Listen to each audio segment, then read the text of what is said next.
என் பேர் சண்முகப்பிரியா.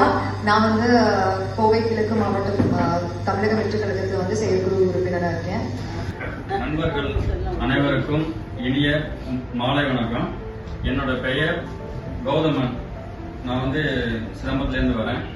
நான் இப்போ தமிழ்நாடு நுகர்பொருள் வாணிப கழகத்தில் வேலை பார்த்துருக்கேங்க. அனைவருக்கும் வணக்கம். எனது பெயர் ரஞ்சித். திருவண்ணாமலை மாவட்டம் ஆரணியிலிருந்து வந்திருக்கேன். நான் அவர் விஜிலன்ஸ் கவுன்சில் ஆஃப் இந்தியாவின் மாநில இயக்குநராக செயல்பட்டுக் கொண்டு வருகின்றேன். கரூரிலிருந்து வருகிறேன். எனது பெயர் பாலாஜி.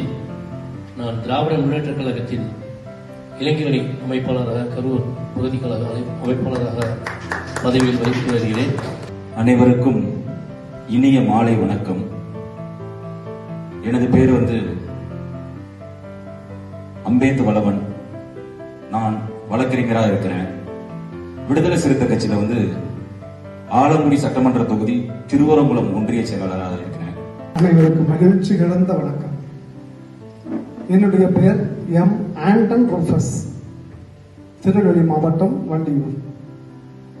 காமராஜர் கண்டெடுத்த அவர் தோற்றுவித்த தேசிய ஸ்தாபன காங்கிரஸ் கட்சியினுடைய தமிழ்நாடு மாநில பொதுச் செயலாளராக பணியாற்றி வருகிறேன். எனது பெயர் சிவகுமார். நான் நாகர்கோயிலிருந்து வருகிறேன். நான் பானொலி நிலையத்தில் பகுதி நேர அறிவிப்பாளராக பணியாற்றி. என்னுடைய பெயர் பிரசாந்த். கள்ளக்குறிச்சி மாவட்டம் சங்கராபுரம் வட்டம் ராஜபாண்டலம் கிராமம். நான் விவசாயம் சார்ந்த தொழில் செய்கிறேன். தமிழக வெற்றி கழகத்துல விவசாய நில பயணிக்கிறேன். நான் பாண்டிச்சேரி பக்கத்துல திருமாமக்கான்ற ஊர்ல தான் வரேன் சார். நான் அந்த பாண்டிச்சேரி ஸ்டேட் கோஆபரேட்டிவ் பேங்க்ல அசிஸ்டண்டா ஒர்க் பண்றேன். அனைவருக்கும் இனிய மாலை வணக்கம். நான் உங்கள் ஈஸ்வரமுத்து திருப்பூரிலிருந்து. என்னுடைய பேர் சித்தரசன். நெய்வேலி என்எல்சி கடலூர் மாவட்டம் வரேன். ஆசிரியர் பணியில கடந்த பெயர் ராஜசேகர்.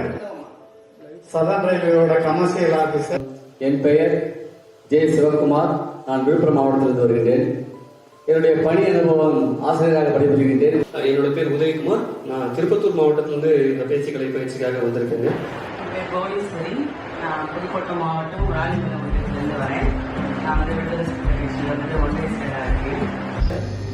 தனசேகர் சார் இன்னைக்கு நம்மளுக்கு கோச்சிங் கொடுத்திருக்காரு. ஒரு செகண்ட் கூட நாங்க சிரிக்காத நேரமே இல்லை. இவ்வளவு ஒரு உற்சாகத்தோட புரிய வச்சாரு. ரொம்ப நல்லா இருந்துச்சு. ஒரு மேடையில எப்படி பேசணும், எப்படி மைக்கு பிடிக்கணும், நம்ம எப்படி நிக்கணும்.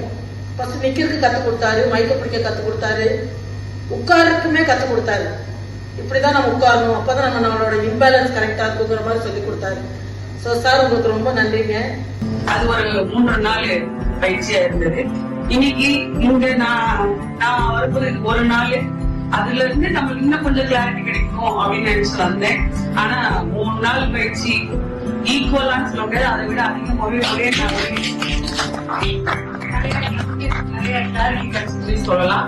ரொம்ப நன்றி. பேச்சலா இருந்தாலும் கூட ஒரு நாள் பட்டு இடைப்பட்டு ஒரு கேப் விட்டு போனா அவங்க அடுத்த மேடையில இருந்தப்ப அந்த முதல் மேடை பாத்தீங்கன்னா அந்த நான் பாம்புக்கு வரதுக்கு ஏதாவது பேச்சு சட்டை எடுத்தது முதல் 5 நிமிஷம் கொஞ்சம் தடுமாற்றம் இருக்கும்.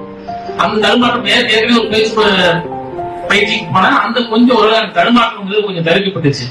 ஆனா என்னோட சப்ஜெக்ட்ல அந்த முழுமையான அந்த பகுதி, எந்த இடத்துல முகப்புரை சொல்லணும், எந்த இடத்துல கதையை சொல்லணும், எந்த இடத்துல நம்ம கொள்கையை சொல்லணும், எந்த இடத்துல நம்மளுடைய சொல்யூஷன் சொல்லணும், எந்த இடத்துல நடைமுறை அரசியல் பேசணும், எந்த இடத்துல மத்தவங்க விமர்சனம் பண்ணணும் ஒரு தெளிவு இல்லாம இருந்தேன்.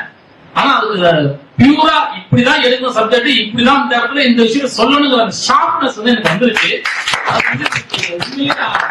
புதிய கோணத்துல புதிய மனிதர்களை பார்க்கறோம், புதிய கோணத்துல புதுசா எதுவும் கத்துக்கப்புறம் அந்த எக்ஸ்பெக்டேஷனோட வந்தேன்.